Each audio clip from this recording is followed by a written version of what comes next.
Jambo na karibu wapendwa wasikilizaji na watazamaji wa Congo Post News. Tunawakaribisha tena katika taarifa yetu ya habari za jioni ya leo, ikiwa ni tarehe 3 mwezi wa 8 mwaka 2026. Ikiwa itakuwa ni mara yako ya kwanza kufuatilia habari kupitia Congo Post News, hakikisha una subscribe, like, comment na kushare, na kwa lugha yenyewe tunasema unajiabone, una comment vile vile una partage. Tunawakaribisha katika taarifa yetu ya habari ya jioni ya leo ili mpate kujua nini kinachoendelea mashariki mwa Jamhuri ya Kidemokrasia ya Kongo, vile vile nchi nzima ya DRC na pembe zote za dunia. Mpendwa msikilizaji na mtazamaji, basi acha tuanze taarifa yetu ya habari. Karibu. Tuendelee na habari kutoka mashariki mwa Jamhuri ya Kidemokrasia ya Kongo, ambako hali ya usalama inaendelea kuzorota katika wilaya Rutshuru mkoani Kivu Kaskazini, mashariki mwa Jamhuri ya Kidemokrasia ya Kongo, huku mashambulizi ya watu wenye silaha, matukio ya kivita, wasafiri na utekaji wa raia yakiongezeka kwa kasi. Kwa mujibu wa vyanzo vya ndani, watu wasiopungua 5 wameuawa ndani ya kipindi cha chini ya wiki moja kutokana na matukio ya vurugu ya aina hiyo.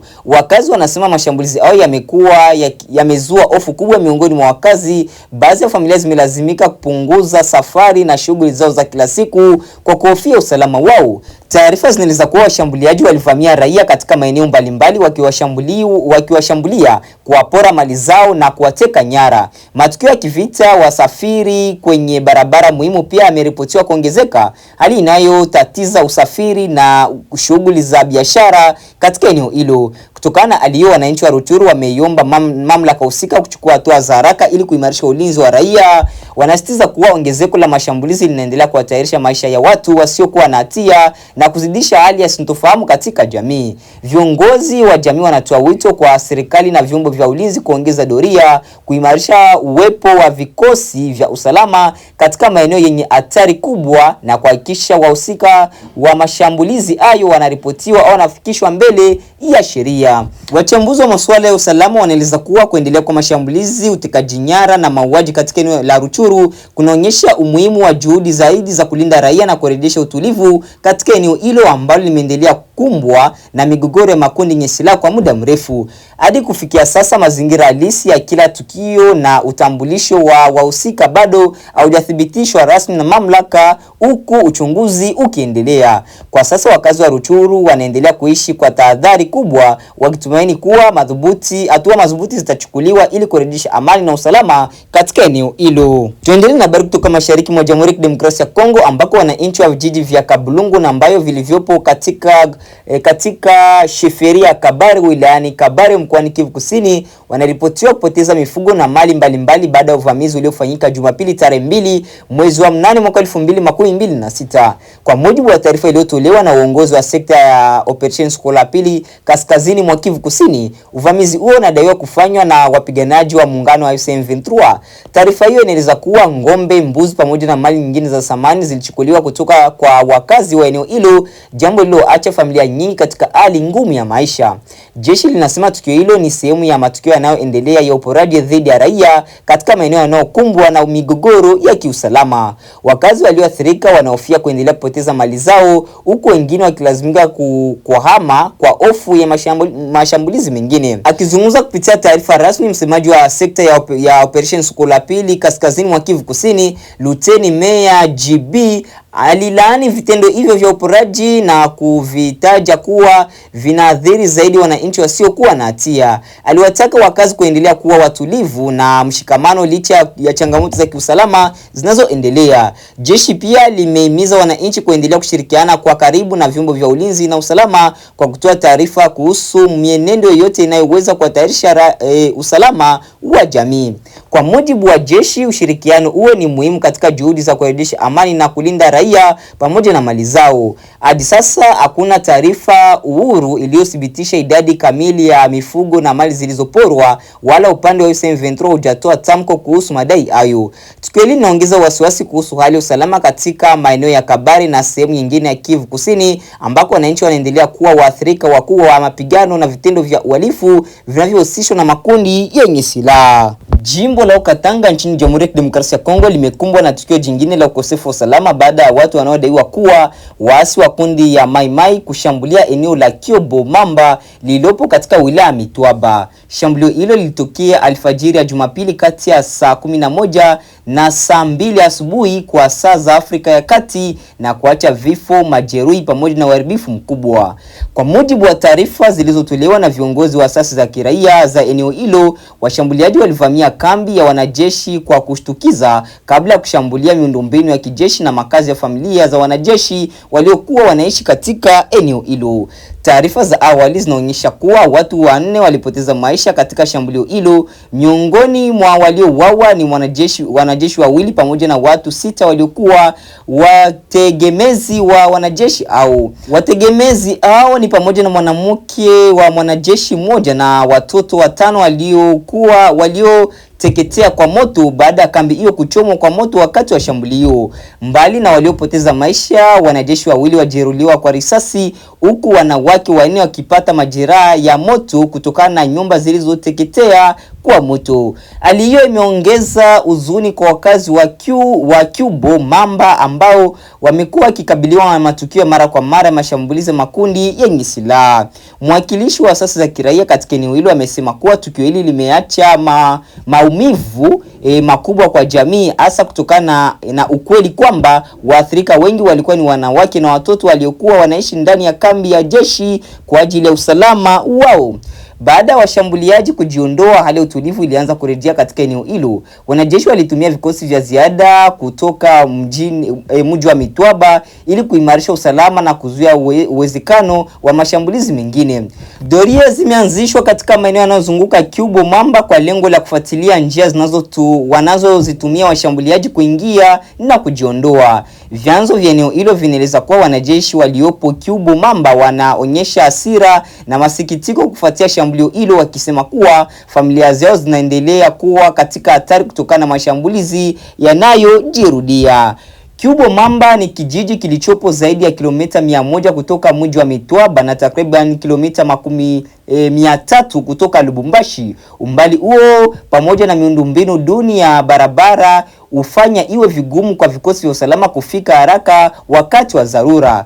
Kwa miaka mingi sasa, wilaya Mitwaba imekuwa ikishuhudia mashambulizi yanayohusishwa na makundi mbalimbali ya maimai. Hali hiyo imeendelea kuwalazimu wananchi wengi kuishi katika hofu, huku shughuli za kilimo, biashara na huduma za kijamii zikizorota kutokana na ukosefu wa usalama. Asasi za kiraia zinasema mashambulizi ya mara kwa mara yanaonyesha umuhimu wa kuongeza uwepo wa vikosi vya usalama katika maeneo ya pembezoni, kuboresha mfumo wa ukusanyaji wa taarifa za kiusalama na kuimarisha ulinzi wa familia za wanajeshi pamoja na raia. Kwa sasa mamlaka za kijeshi zinaendelea na operation za msako katika maeneo ya karibu ili kuwabaini na kuwakamata washambuliaji. Hata hivyo, hadi sasa hakuna taarifa rasmi iliyotolewa kuhusu kukamatwa kwa washakiwa au sababu kamili za shambulio hilo. Shambulio la Kiubo Mamba kinaonyesha kuwa changamoto za kiusalama bado inaendelea katika wilaya Mitwaba. Vifo vya wanajeshi, wanawake na watoto vinaonyesha athari kubwa za migogoro yenye makundi yenye silaha kwa raia wasiokuwa na hatia. Wananchi pamoja na viongozi wa kijamii wanaendelea kutoa wito kwa serikali kuimarisha ulinzi katika maeneo ya umbali ili kuzuia mashambulizi mengine na kurejesha amani ya kudumu. Tuendelee na habari kutoka mashariki mwa Jamhuri ya Kidemokrasia ya Kongo ambako hali ya wasiwasi inaendelea kutanda katika eneo la Kale mkoani Kivu Kusini kufuatia taarifa kutoka kwa wakazi zinazoeleza madai ya uharibifu mkubwa wa miundombinu ya kilimo na ufugaji ambayo kwa miaka mingi imekuwa mimili ya uchumi ya wananchi wa eneo hilo. Kwa mujibu wa ushuhuda wa wakazi wa eneo hilo, miongoni mwa maeneo yaliyoathirika ni kiwanda cha chai cha Lemera ambacho kilianzishwa katika mwaka wa 1930 yani 1930 na kimekuwa moja miradi muhimu ya uzalishaji wa chai katika mkoa wa Kivu Kusini. Kiwanda hicho kilikuwa kikizalisha na kusindika chai kwa ajili ya soko ya ndani na ya kimataifa, huku pia likihusisha shughuli za ufugaji wa ng'ombe, mbuzi, nguruwe na kuku pamoja na usindikaji wa bidhaa zinazotokana na mifugo. Wakazi wa eneo hilo wanadai kuwa vifaa vya kiwanda hivyo vilivunjwa na kuondolewa, huku mifugo inayomilikiwa na baadhi ya raia ikiwa imechukuliwa na watu wenye silaha wanaoendesha shughuli zao katika eneo hilo. Madai hayo bado bado hajathibitishwa moja kwa moja, lakini yanazua hofu kubwa miongoni mwa wananchi wanaotegemea sekta ya kilimo na ufugaji kwa maisha yao ya kila siku. Kabla ya kuzorota kwa hali ya usalama, kiwanda cha Lemera kilikuwa chanzo muhimu cha ajira kwa zaidi ya watu 1000, wakiwemo wachumaji wa majani ya chai, wafanyakazi wa mashambani, wataalamu wa kilimo na wahandisi. Wananchi wanaeleza kuwa kupoteza kwa shughuli hizo kunahatarisha maisha ya maelfu ya familia ambazo zimekuwa zikitegemea mapato kutoka kwa uzalishaji huo. Viongozi wa jamii na baadhi ya wanaharakati wa kiraia wanaeleza wasiwasi wao kuhusu athari za kuharibika kwa miundombinu hiyo ya uzalishaji. Wanasema hali hiyo inaweza kuathiri uchumi wa eneo la Kale kwa muda mrefu na kuongeza changamoto za ajira, usalama wa chakula na maendeleo ya wananchi. Hadi sasa hakuna tamko rasmi iliyothibitisha madai hayo kutoka kwa mamlaka husika na upande unaotumiwa. Hata hivyo, wakazi wanaendelea kutoa wito kwa serikali na wadau wa kibinadamu kuchukua hatua za kulinda miundombinu ya uzalishaji, mali za wananchi na kurejesha hali ya usalama ili shughuli za kiuchumi ziweze kuendelea. Kwa sasa macho ya wengi yanaelekezwa Kale, huku wananchi wakitarajia kurejea kwa utulivu na hatua zitakazosaidia kulinda rasilimali zinazochangia maisha ya uchumi za wananchi au za jamii. Baada ya kusikiliza matangazo yetu kutoka sehemu mbalimbali mashariki mwa Jamhuri ya Kidemokrasia ya Kongo na nchi nzima ya DRC, mpendwa msikilizaji na mtazamaji, basi acha nikukaribishe katika taarifa ya habari ya kimataifa. Karibu. Awali nimezungumza na mchambuzi wa siasa za kimataifa Ibrahim Rabi. Bila shaka kumekuwa na hii hali ambayo inazungumzwa kwa pande nyingi, na wachambuzi wengi wanakubali kuwa kumekuwa kuna kulazimisha nini tuje tuzungumze baada ya hapa. Unafahamu kuwa nchi hizi zilikubaliana kuwa zingekutana kwenye mazungumzo ya pili baada ya maziko ya Khamenei. Sasa huenda mfano Marekani hakuwa kwenye nafasi nzuri zaidi ya mazungumzo. Sasa alijua kuwa kama nitakwenda kwenye mazungumzo naweza nikanasa sehemu ambayo sitaki kunasa. Kwa hiyo kuna wakati unapapatika kidogo ili ukija kwenye meza ya mazungumzo uwe kwenye nafasi nzuri, kwa sababu unaangalia kuwa pande zote mbili zinazungumza kuhusu mapigano, lakini zinazungumza kuhusu makubaliano na mazungumzo. Donald Trump anazungumza kuwa tutaishambulia, tutaipiga, lakini wakati huo anasema kuwa ninaona kama kuna nafasi ya mazungumzo kufikiwa. Hali kadhalika Iran wanazungumza kwenye hiyo nafasi, wanasema kuwa wanaendelea kuwasiliana na wanadiplomasia wa nchi ambazo wamekuwa wapatanishi. Kwa hiyo unaona kuwa pande zote ni kuwa hazitaki kuendelea zaidi. Rabi, mashambulizi haya makali yanayoendelea unadhani yatapelekea upande mmoja kusalimu amri? Ni vigumu sana kwa hili na kitu kimoja ambacho mashambulizi haya yanatokea ni mashambulizi ambayo mfano Marekani anafanya mashambulizi makubwa kwa kutaka matokeo ambayo yanaweza kuwa ni magumu, matokeo ambayo Irani akate tamaa na Hormuz au Irani asalimu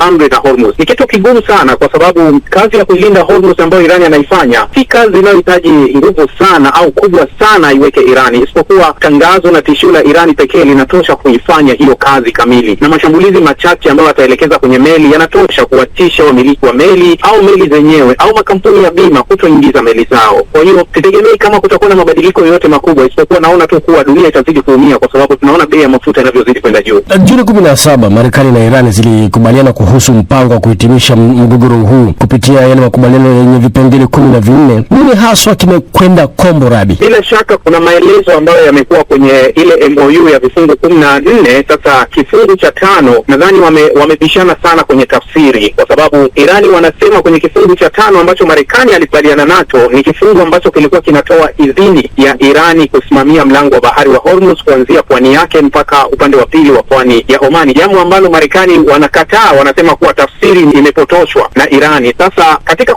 hili ndio hapo wanapoingia kwenye ugomvi wa moja kwa moja, kwa Irani wanasisitiza kuwa Marekani anakiuka makubaliano katika vifungu 14 kwenye kifungu cha 5 ambacho kinampa idhini hiyo Irani ya kufanya haya anayoyafanya, lakini Marekani anakataa, anasema si hivyo. Kwa hiyo kilichopelekea yote ni hayo, kwa upande mmoja unasema upande mmoja unakiuka makubaliano kwa kushambulia meli ambazo ni kinyume, kuwa iliahidi itaweka njia salama zaidi ya meli kuweza kupita, lakini upande mmoja unasema kuwa haya yote yanasababishwa na wewe ambaye kuwa unakiuka makubaliano ya kifungu cha 5. Nadhani wasuluhishi wanatakiwa kwenda kwa uwazi kabisa kuzungumza, au warudi upya kwenye vifungu kuanza kukagua kuwa nani anasema ukweli, au vifungu vifanyiwe marekebisho, kwa sababu kama vifungu vitabaki vile vile, basi unaweza ukaona kuwa kile wanachokizungumza Irani kina mantiki, kwa sababu ndio kilichoandikwa kwenye kifungu cha 5 kuwa wao watakuwa waratibu wa shughuli ya meli kati ya pwani zote mbili. Sasa unaona njia mpya ambayo imefunguliwa upande wa pili wa Omani inakuwa kinyume na kifungu cha 5. Sasa mtu atajiuliza, Marekani inataka nini haswa kutoka kwa Iran? Marekani anataka makubaliano ambayo kiasi yatakuwa kwenye upande wake, licha ya kuwa makubaliano yote ya MOU ya vifungu 14 Marekani amenaswa kwenye vifungu. Mara nyingi ukienda ukisoma kifungu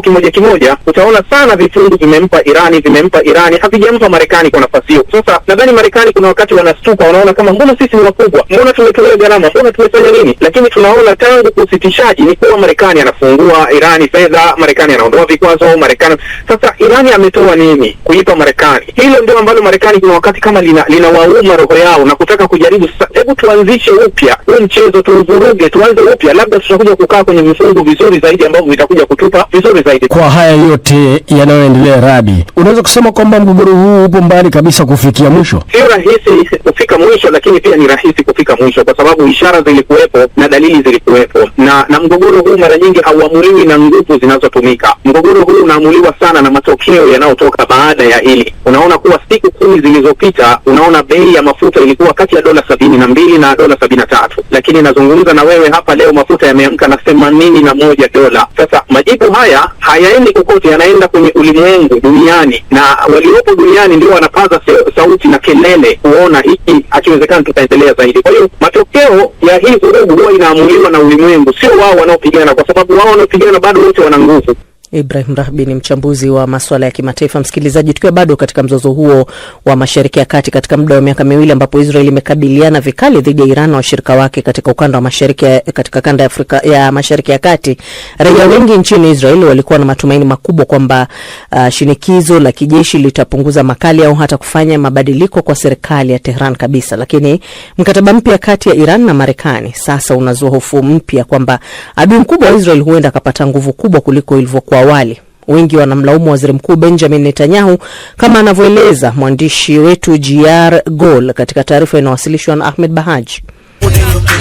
Viungani mwa mji mkuu Tel Aviv, naungana na mcheza santuri yani DJ ambaye atanipeleka kukutana na kundi la vijana wa Israeli waliokumbwa na vita kwa miaka miwili sasa. Wameshuhudia maelfu ya mashambulizi ya makombora ya ndege zisizo na rubani kutoka Iran na washirika wake katika ukanda huu wa Mashariki ya Kati. Wakati wa vita, japo hali ilikuwa ngumu, nilihisi moyoni, na ni jambo ambalo Waisraeli wengi wanalihisi. Tulihisi pia uchungu ambao wa Iran wanapitia mikononi mwa mamlaka za nchi hiyo, na tukaamua kwenda kwa makazi ya wanaohitaji msaada na kuendelea kuwatembelea mara kwa mara. Na huenda haijulikani kwamba hata nyumba yetu huenda ikashambuliwa na kuharibiwa na makombora, lakini ikiwa kumalizwa kwa mamlaka ya Kiislamu ndio jambo ambalo litaleta amani ya kudumu duniani, basi Mwezi mmoja uliopita, serikali za Washington na Tehran zilitia saini mkataba wa makubaliano ambao wengi wanaamini utaboresha pakubwa uchumi wa Iran na nguvu zake za kijeshi, hali ambayo inatishia usalama wa Israeli. Hili ni mojawapo ya masuala nadra nchini Israel ambayo yanaungwa mkono na wengi kwa pamoja kwamba mkataba huu ni mbaya kwa Israel. Nami nadhani kwamba tunapaswa kuangazia kwa undani jinsi ambavyo tutaikabili suala hili. Iran ikiwa na madini ya urani yaliyorutubishwa, makombora ya kibalistiki, yani ninamaanisha kwamba tumeshuhudia athari ya makombora hayo. Tunapaswa kuwaza jinsi mshirika wetu mkubwa Donald Trump anaweza kutia saini mkataba ambao sio mzuri kwetu kabisa. Tutalaumu mambo mengi, ila wa kulaumiwa pakubwa ni Waziri Mkuu Benjamin Netanyahu. Mwezi uliopita, Waziri Mkuu wa Israeli Benjamin Netanyahu alipongeza operesheni ya kijeshi ya Israeli dhidi ya Iran katika hotuba aliyoitoa jijini Jerusalem. Lakini raia wengi wa Israeli wanasema kwamba Bwana Netanyahu alimtenga mshirika mkuu wa Israeli, Marekani, na kushindwa kumzuia Rais Donald Trump kutia saini mkataba na Iran. Donald Trump ni rafiki wa Israel, na wale usichanganye mambo. Sasa kati ya marafiki wakati mwingine huenda tukakosa kukubaliana kwa kila jambo. Huenda pia tukayapa masuala tofauti kipaumbele tofauti na walivyofanya marafiki wetu. Watu wengi hapa Israeli wanautazama uongozi wa Iran kama tishio kubwa kwa nchi yao. Baadhi walikuwa na matumaini ya kwamba kama alivyoahidi Benjamin Netanyahu, kuendelezwa kwa operesheni za kijeshi dhidi ya Iran kungeangusha uongozi huo, ila hilo halikufanyika. Sasa Waisraeli wengi wanahofia kwamba taifa la Iran lenye nguvu huenda likawa tishio kubwa zaidi kwa usalama wa nchi yao. Nani hapo ndipo tunapohitimisha matangazo yetu ya habari za siku ya leo, ikiwa ni tarehe 3 mwezi wa 8 mwaka 2026. Wapendwa wasikilizaji na watazamaji, basi tukutane katika taarifa yetu ya habari za kesho asubuhi na saa 11:45. Asante, chao.